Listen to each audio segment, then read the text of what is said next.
President Zelensky says Ukraine is moving very carefully after Russia's announcement that it's withdrawing its troops from the southern Ukrainian city of Kherson. Russia's commander in Ukraine says it's no longer possible to keep supplying troops there. For the last few weeks, Ukrainian forces have been slowly advancing towards the city, keeping up the pressure on Russian forces. Russian troops will now be consolidated to the east, on the other side of the Dnipro River from Kherson. In his nightly address, President Zelensky said Ukraine is treading carefully after Russia's retreat. The enemy does not give us gifts, does not make gestures of goodwill. We fight for it all. And when you fight, every step is always the resistance of the enemy. It is always the loss of lives, our heroes. Therefore, we are moving very carefully, without emotions, without unnecessary risk, in the interests of liberating all our land, and so that the losses are as small as possible. Our international editor Jeremy Bowen, camera journalist Fred Scott and producer Kathy Long sent this report from the front line.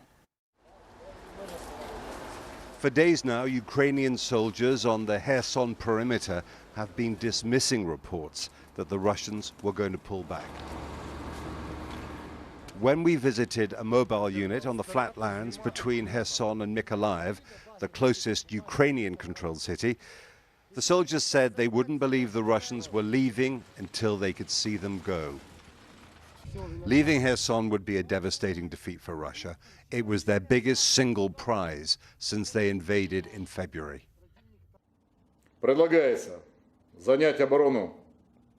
In Moscow, General Sergei Surovikin, commander of Russian forces in Ukraine, made the announcement. He told a televised meeting of senior military leaders, including the defense minister, that Russia could not properly supply its troops on the west bank of the river. I understand this is a very difficult decision, but at the same time we will preserve the lives of our service personnel and, in general, the combat capability of the group of forces. Ukraine's first response was to warn against premature celebrations.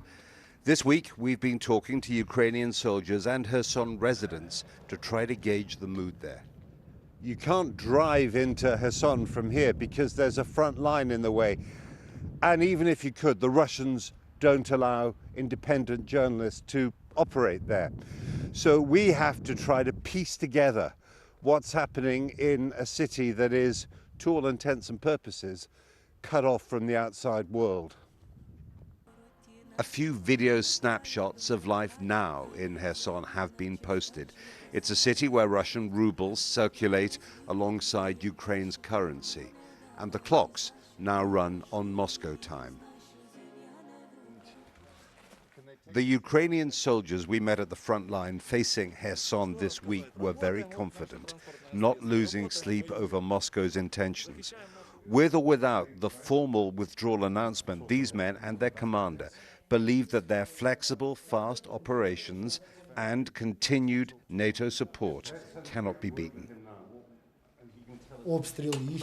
Step by step, we will reach victory. We will not rush, losing people on our way.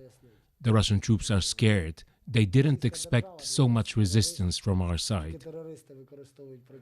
Ukrainian soldiers will suspect Russia's motives until they can drive into Kherson. It might be some kind of disinformation strategy, or they believe the Russians might be trying to sucker them into a trap. The fact remains, the hit-and-run war here on the front lines near Kherson goes on. One question. A fighting retreat requires military skills Russia has not demonstrated since the invasion. Will Moscow try to negotiate safe passage out of Kherson for its men? Well, Jeremy is now in the port city of Odessa in the south of Ukraine. I asked him how the government in Kyiv is treating Russia's announcement. Caution has been the watchword in things that President Zelensky has been saying in Kyiv, and also here, people who I've reached by phone, by text, inside Kherson itself, are also very cautious. They say the Russians lie about everything. We can't believe this until it happens.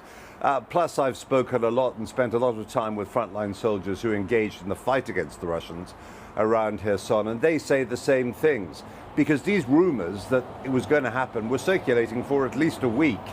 And the man you were talking about, Kirill, who was killed in this car crash reportedly, was one of the people who actually was saying that, you know, he reported that the flag was coming down in one of his online posts. So there's been a lot of talk about it, but there's also been a lot of skepticism. Jeremy, if it is true, how big a development is it? How serious a loss is it for Russia, given that it's had control of Kherson since pretty much the beginning of the war? Well, it's very serious because from the point of view of the Russians, they wanted to use Kherson to be a jumping off point to get towards this city, Odessa. And had they been able to do that, then they would have effectively controlled the Black Sea coast of Ukraine, and then the country would have been by sea cut off. They haven't been able to do that, and they're pushing back. Now they're doing it because they're under pressure, but at the same time, they are retreating to a way more defensible place, because the river Dnipro, and they'll be on the other side of it, is a very serious river, and to cross it for the Ukrainians would be a considerable military feat. Now, for the Russians, pulling back will also be very difficult, because retreating under fire is a very hard thing for even a well-organized army to do, and the Russians have shown they're not well organized. How significant is it that President Putin himself was completely absent from this announcement on Russian state TV?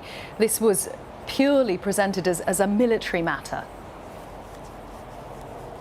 Yes, and however, because of the, you know, it's a very large decision, he would have signed it off. He just didn't want to be part of the public show. I think one thing that maybe is encouraging for those people who wondered about the rationality of President Putin, the kind of decisions he's been making, is that even though they are in a very difficult place militarily, he's decided to pull back because, you know, people have wondered if he has a sort of Hitler-style Gotterdammerung complex where he might want to pull the whole house down behind him. But he seems now to be taking a rational military decision along with his generals, so fears that he might do something, you know, very rash might therefore notch back a bit. We've been watching your reports, Jeremy, and I wonder what you could tell us about what is going on inside Kherson, as far as you can tell, and how difficult it is to get that information out. Well, it is difficult to get it out because, of course, you can't get in there and people are scared to talk. They had demonstrations to start with after the Russians arrived, but a lot of the people behind those demonstrations and who took part in them got out over the summer when it was possible to do that. And pro-Ukrainian independence people who I've spoken to there say they're very concerned that they're surrounded by pro-Russian neighbors, and they're worried that they will be reported to the authorities if they speak out against the Kremlin. So one thing that's a bit mysterious about this decision is that while the Russians may be looking a bit in the future and thinking, well, we can't hold on indefinitely on the front lines, actually in Kherson itself, the atmosphere, according to people I've spoken to, is really pro-Russian because of so many people supporting the government in Kiev have left. And just finally, Jeremy, how does this development, if it is what it seems to be, how does this fit into the overall momentum of how the war is going? Well, the overall momentum is that the Ukrainians are fighting very cannily and well, and they're backed by the, you know, very powerful military alliance that is NATO, and they are pushing back against the Russians.